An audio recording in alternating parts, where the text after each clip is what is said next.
Tamim Iqbal Khan man on big occasion. আরও একটা BPL final, আরও একবার বিপিএল ফাইনালে তামিম ইকবাল, আরও একটা ফাইনালে তামিমের ব্যাটে রান। এই নিয়ে তৃতীয়বারের মতো তিনি ফাইনাল খেললেন। প্রথম ফাইনালে 141 করেছিলেন, পরবর্তী ফাইনালেও প্রায় 40-এর মতো রান করেছিলেন, দারুণ একটা স্টার্ট দিয়েছিলেন। 76 রানের একটা ওপেনিং জুটি এসেছিল তামিম এবং মিরাজের। এই ফাইনালেও দারুণ একটা ওপেনিং জুটি তামিম হৃদয়। তামিমের এখানে 54, 24 বলে 50 করলেন তামিম। ওই যে শুরুতেই বলেছি বড় মঞ্চের প্লেয়ার তামিম। কেন তামিমকে বড় প্লেয়ার বলা হয় বাংলাদেশের কনটেক্সটে, কেন তামিম বড় ক্রিকেটার, কেন তামিম বড় মঞ্চের ক্রিকেটার, সেটা তিনি আরও একবার প্রমাণ করলেন।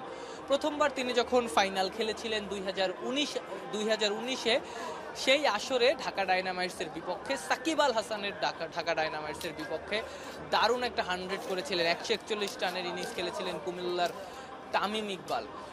কোনো বাংলাদেশিকে বা কোনো বাংলাদেশি ভক্তকে যদি বলা হয় তার দেখা সেরা টি-20 ইনিংস কোনটা বাংলাদেশি ক্রিকেটারদের মধ্যে, বাংলাদেশি ব্যাটারদের মধ্যে, নির্দ্বিধায় নিঃসন্দেহে সবাই বলবেন তামিম ইকবালের ওই 141 রানের ইনিংসটা।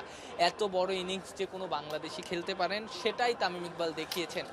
এত বড় মঞ্চে, বিপিএল ফাইনালের মতো মঞ্চে যে কোনো বাংলাদেশি এত বড় ইনিংস খেলতে পারেন সেটা তামিম দেখিয়েছিলেন। গত আসরেও তাই।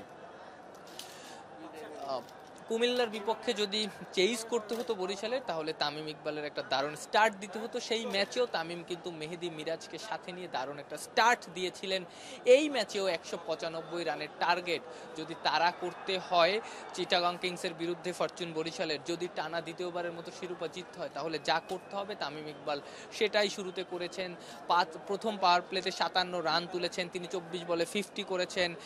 এই ম্যাচের এই 51 রানের মাধ্যমে তিনি এই বিপিএলে 400-র বেশি রান করেছেন। একমাত্র ব্যাটার হিসেবে 50টা 4 মেরেছেন, 10টা বেশি ছক্কা মেরেছেন। ক্যান ইউ ইমাজিন যে একটা বিপিএল টুর্নামেন্টে 50টা ছক্কা কেউ মারছেন?